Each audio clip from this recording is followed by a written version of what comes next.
It started as a joke. We lived in a basement apartment and we had nothing to decorate the walls and not a lot of money in which to change that. And I had my Squished penny collection, and Pete was already a collector but not quite as avid as I was, I think. At the time we probably had maybe 10 pennies, but we were planning on a cross-country trip. And I was joking around and I said, well, that's fine. I'm going to put my Squished penny collection on display and I'm going to call it a museum and I'm going to invite people over and then we'll have something on the walls. And he said, yeah, sure, go ahead. And Christine had put the 10 pennies on the mantle and said, hey, I'm going to invite people over and make them look at the pennies. And, you know, we're going to have a museum. And it was a joke at first. And so then we started doing it, and then it just spiraled into this, well, if we made them bigger, then we could cover the walls, and, you know, then it just kind of exploded. But after we completed our cross-country trip, we had enough to actually mount the exhibits. So now, you know, we're surrounded by pennies, and it's grown since when we started, we had probably 250, and now we're up to about 5,000. It's now evolved to the point that we plan trips around where we think we might be able to get pennies. You know, you sit around and you think, well, this place is really crazy and they've got a lot of touristy stuff, and, you know, they've got a big tower that you look over nothing, so they've got to have pennies there. And they keep growing. And people donate, and, you know, family members can't stop giving them to us. We can't stop getting them. I joked about inviting people over, but I didn't think anybody would necessarily really want to come to my basement and look at my pennies. But they heard about it and they did, and then, you know, people had fun, so then other people came, and so it just got a little crazy.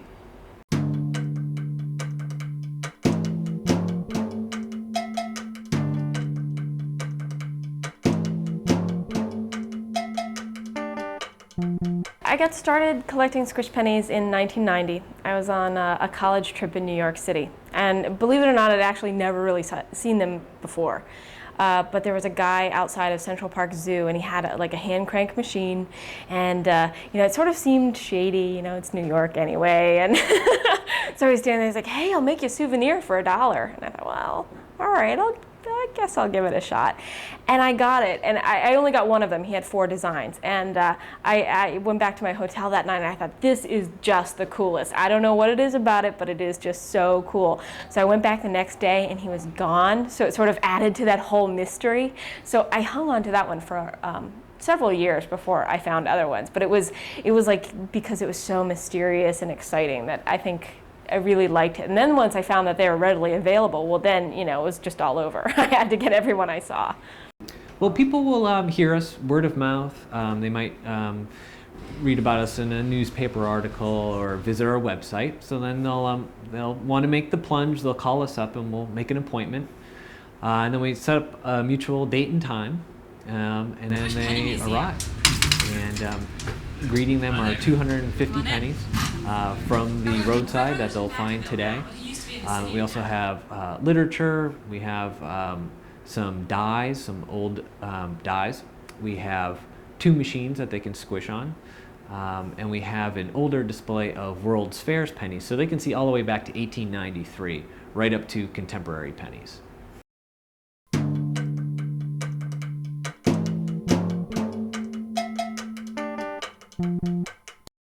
Sure, I mean, sometimes it's hard to squeeze everything into your schedule. And, you know, sometimes you think, oh my goodness, how can we have guests again? We have so many other things going on. But as soon as the people walk through the door and you see how excited they are to be here and how excited they are when they squish their pennies and everything else, none of that matters anymore. Like it's really great for us because we're always meeting really neat people. I mean, I think that people who make the time to seek out a museum and are willing to come to somebody's living room to see a Squished penny collection end up being just very neat people. Oh, I've never seen anyone display their collection before, and I would really recommend to anybody who flattens pennies or elongates them or whatever name you call them to come here. Great people, and they've got a lot of history and a lot of facts. I've never seen so much in one place before. The current exhibit is the Open Road, Touring America Today, and there's 250 Squished pennies that you would find at roadside attractions, towers, museums, zoos, anywhere that would be a likely candidate to find Squished pennies. And we've collected these from all over the country with some donations as well. It's sort of like a like a travel exhibit where we talk a little about natural sites and museums and what makes a good roadside attraction, where to find these pennies, and then examples of them. And it's a big hit because people can identify with it. They'll say, "Oh yeah, I was there. I went to, I saw Sylvester at the old Curiosity Shop in Seattle," or "I'm from Virginia Beach. I know where that penny machine is," and everyone can sort of identify with it.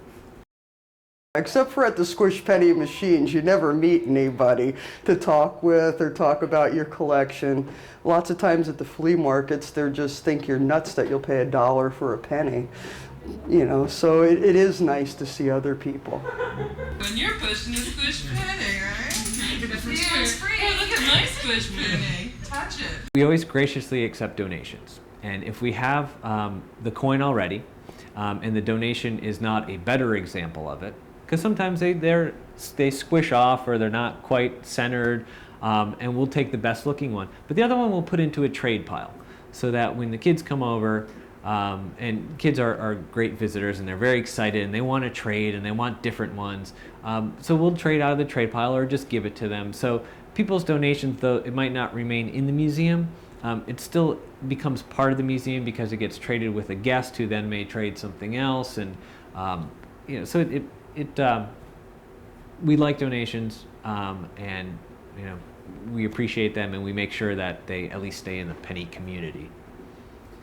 A lot of Squished penny collecting is the story of how you got the penny, how you found the machine, what you were doing, what vacation you were on, kind of all of the things that surround what each of them mean to you.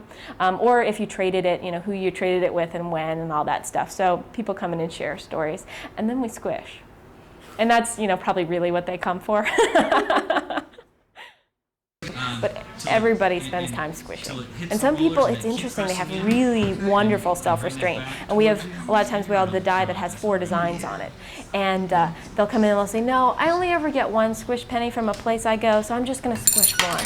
And I think, oh my God, okay, first of all, if you put me in a room with a machine that has 4 dies, I'm getting them all. And second of all, then you tell me it's unrestricted, like I can squish as many as I want, you'll have to kick me out. There's no way I would only get 1 penny. But some people do. And then some people do as many as they can, like, "Oh, I have all these people I have to bring them back for," and people to send them to. And so it just depends.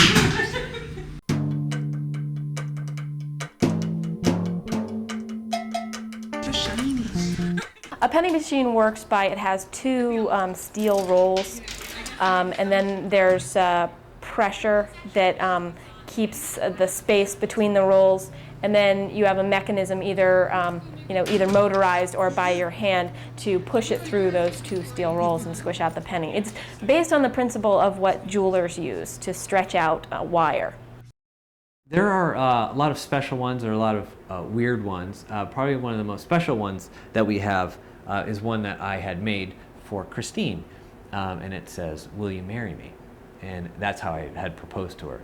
So she jokes around that most girls get diamonds and she got copper. It was actually floor to ceiling. So this was your wall decoration? Yeah, and it took up an entire wall. And then we moved here and it kind of shrunk. Well, the house is so big.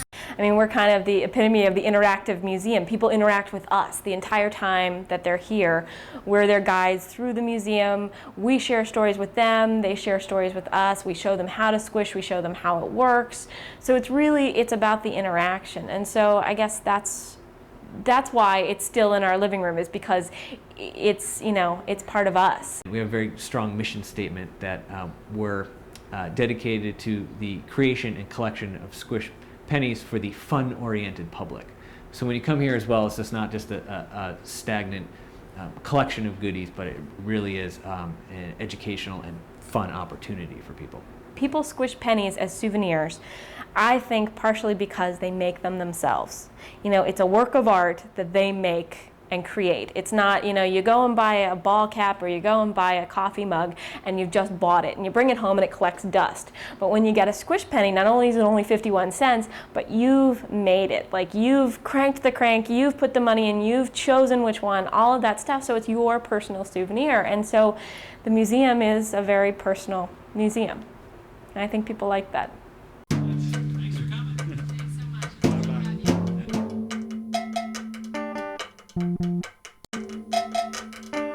Bye.